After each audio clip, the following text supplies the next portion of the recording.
Hello everyone, my name is Sheryl, and I'm part of the global 1 for 50 movement. We desire to equip people like you to reach, disciple, and empower the next generation.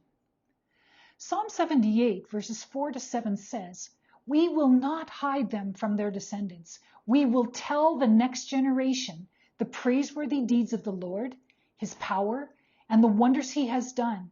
He decreed statutes for Jacob and established the law in Israel, which he commanded our ancestors to teach their children, so the next generation would know them, even the children yet to be born, and they in turn would tell their children.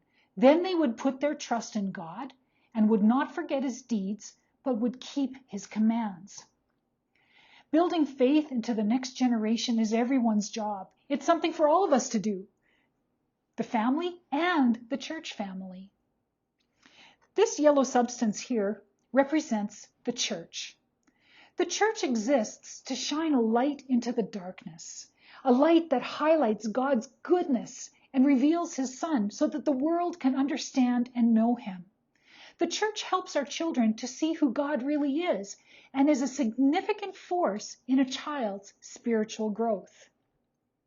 Raising and discipling children can be difficult, and many times parents feel like they're all alone, but they're not. The church is there to walk with parents and help them with this all-important role of passing along faith to the next generation.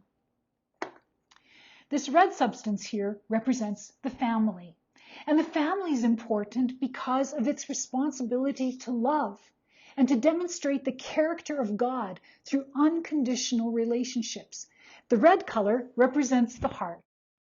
We want our children to experience God's love and his character through significant relationships, and the family plays an important role then in the discipleship of children. Often we see the church doing their part to reach children, teaching them the truths of God and helping them grow as disciples. And parents do their part by praying and teaching their children at home about following God and modeling faith for their children. And both are good, but they're separate. What would happen if the family and the church would work together to see children grow in faith?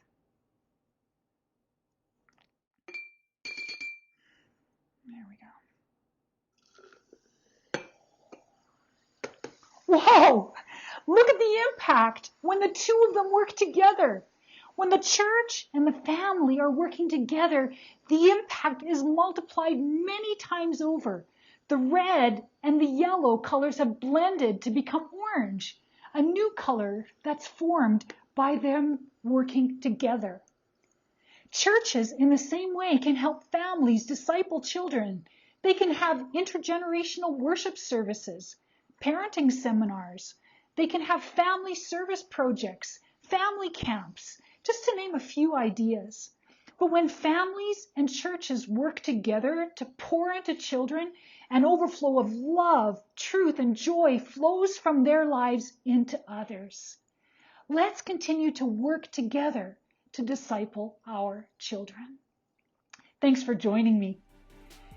For more resources to help you reach, disciple, and empower your children, go to our website, www.onefor50today.net.